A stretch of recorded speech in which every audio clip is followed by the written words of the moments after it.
शलाका को अचानक अपने पिता द्वारा नागलोक से निष्कासित कर दिया जाता है, जिस पर वो बहुत दुखी होती है।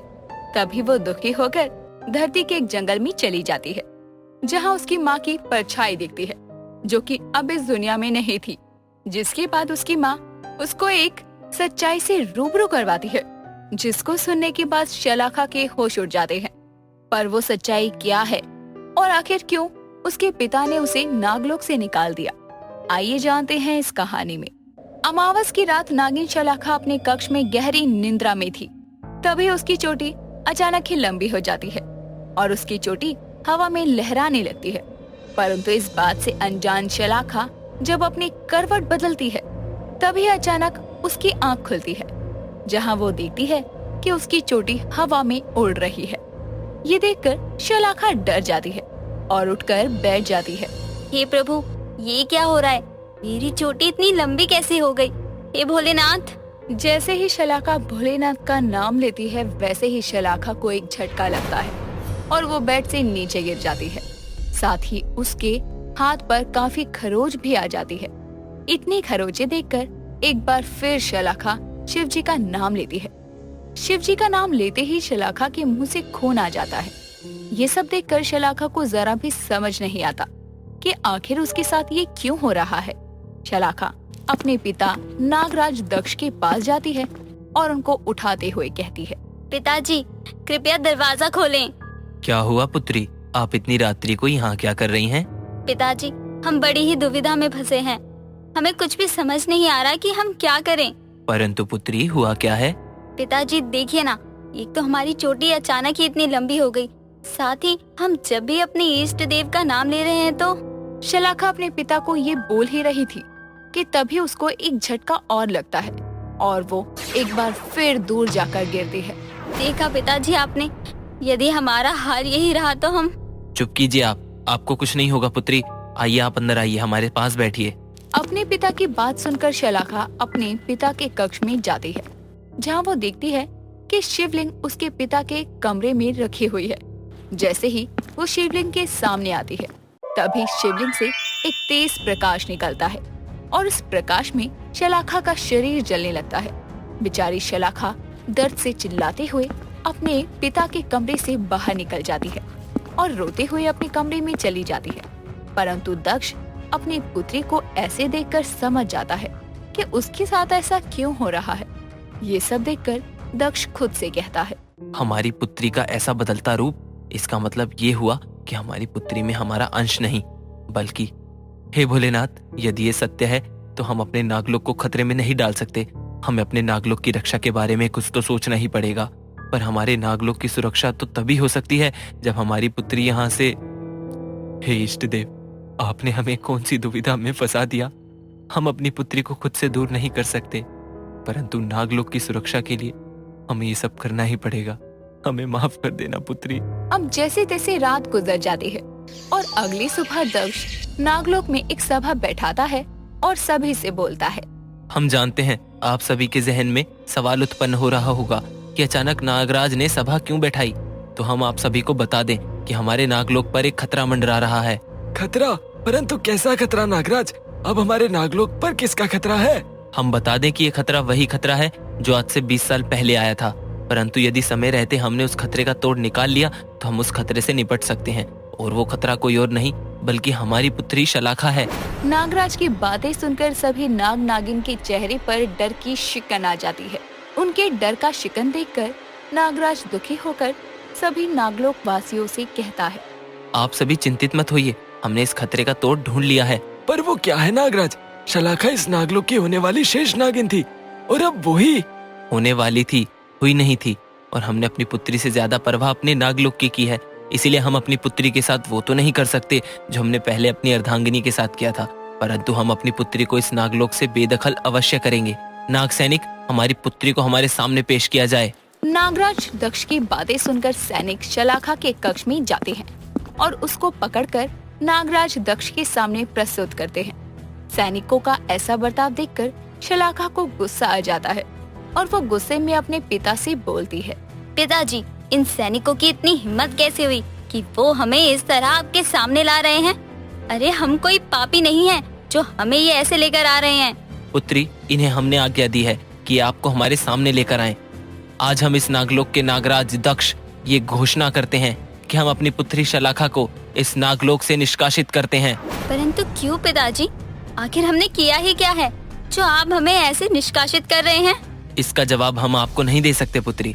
बस ये समझ लीजिए कि आपको इस नागलोक से निष्कासित करना हमारी मजबूरी है।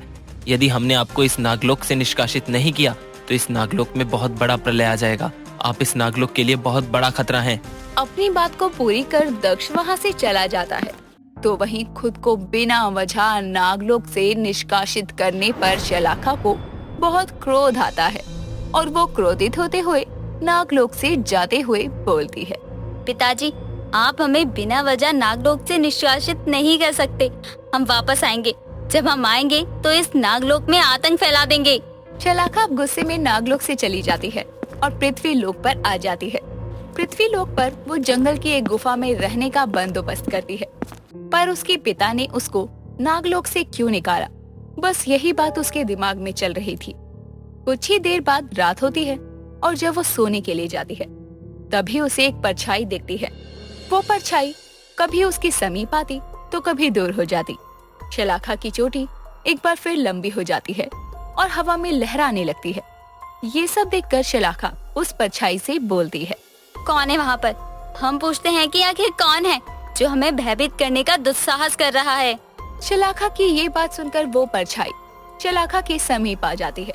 वो परछाई एक आत्मा का रूप धारण कर लेती है, जिसके बाद वो आत्मा शलाखा के समीप बैठकर बस उसको देखती रहती है। पर शलाखा उस आत्मा को देखकर अपनी आंखों में आंसू लिए उससे कहती है, माता, आप? पुत्री, हम सब समझ गए हैं। हम तुम्हारे सभी सवालों का जवाब देंगे। पुत्री, तुम केवल एक इच्छाधारी नागिन नहीं बल्कि नागिन के साथ साथ एक डायन भी हो। बस इसलिए अब से जब भी तुम रात्रि में उन नाग नागिनों के भगवान के सामने जाओगी तो तुम उनके तेज से जलने लगोगी। परंतु माता, ऐसा कैसे हो सकता है? हमें तो कुछ भी समझ नहीं आ रहा। हम बताते हैं। आज से 22 साल पहले की बात है। हम यहाँ पृथ्वी लोक के जंगल में रहा करते थे। हम लोग अमर होने के लालच में लोगों का खून पिया करते थे। ऐसे ही एक रात का समय था। काली और घनी रात होने की वजह से कुछ दिखाई नहीं दे रहा था। तभी नागलोक से नागराज दक्ष धरती लोक पर आता है और रात के समय जंगल का भ्रमण करने लगता है। तभी उनके पीछे की कुछ झाड़ियां हिलने लगती है। अब जैसे ही वो झाड़ियां हिलती है वैसे ही नागराज पीछे पलटकर बोलता है, कौन है यहाँ पर? आखिर हम पूछते हैं कि कौन है यहाँ पर? नागराज के कहने पर उस झाड़ियों को हटाते हुए एक सुंदर सी लड़की नागराज के समक्ष आती है। उस सुंदर सी लड़की को देखकर नागराज उस पर मोहित हो जाता है। जिसके बाद तुम कौन हो और इतनी रात गए तुम इस सुनसान जंगल में क्या कर रही हो? मैं उर्वशी। वो दरअसल मेरा यहाँ कोई नहीं है तो मैं खुद की देखरेख अकेले करती हूँ। ये नारी कितनी हिम्मत वाली है, अकेले रहती है और अकेले ही खुद की देखरेख भी करती है। क्या हमें इसको... नहीं दक्ष, ये तुम गलत सोच रहे हो। एक नाग एक मामूली नारी से प्रेम नहीं कर सकते हैं। तुम यहाँ अकेली क्यों रहती हो? तुम्हारा कोई घर नहीं है? अर्थात आप इतनी शुद्ध हिंदी क्यों बोल रहे हैं? साथ ही आपने ये अजीबोगरीब कपड़े क्यों पहने हुए हैं? हम कुछ नहीं, हमने यूं ही ये कपड़े पहन लिए। नहीं, जरूर कोई ना कोई बात है जो आप मुझे बताना नहीं चाह रहे। लेकिन कोई बात नहीं अगर आपको नहीं बताना तो। वैसे आप इतनी रात गए यहाँ क्या कर रहे हैं? समय यूं ही गुजरता है। समय के साथ अब नागराज उर्वशी को सब सच बता देता है। ये जानने के बाद उर्वशी को नागराज से कोई ऐतराज नहीं था। वो उसके साथ नागलोक चली जाती है। नागलोक जाकर वो दोनों एक दूसरे से विवाह कर लेते हैं। देखते ही देखते 2 साल गुजर जाते हैं और उन दोनों को एक प्यारी सी बेटी होती है। परंतु अब समय के साथ नागलोक से नाग नागिन कम होने लगते हैं। ऐसे ही अमावस की रात उर्वशी अपने झरोखे के पास खड़ी थी और उसकी काली लंबी चोटी नागिन के जैसे लहरा रही थी। तभी नागराज अपने कक्ष में आते हैं और उर्वशी की ऐसी चोटी देखकर उर्वशी से कहते हैं, उर्वशी, तुम्हारे इतने लंबे केश हैं, हमने तो कभी ध्यान ही नहीं दिया। नागराज की बातें सुनकर उर्वशी पीछे पलटती है और हंसते हुए भयानक आवाज में बोलती है, मैं कोई उर्वशी नहीं बल्कि एक डायन हूँ। डायन, तूने किसी इंसान से नहीं बल्कि एक डायन से शादी की है। मैं तुझे खत्म कर तेरी मणि लेकर अमर हो जाऊंगी। नागराज को जरा भी विश्वास नहीं हो रहा था कि उनका प्रेम एक डायन है, पर फिर भी उन्होंने अपने प्रेम को दरकिनार करते हुए एक छुरा अपने हाथों में प्रकट करा और उस डायन अर्थात अपनी अर्धांगिनी की चोटी को काट दिया, जिसके बाद वो डायन हमेशा हमेशा के लिए गायब हो जाती है। अर्थात हम एक इच्छाधारी डायन है। लेकिन माता, पिताजी ने हमारे साथ सही नहीं किया।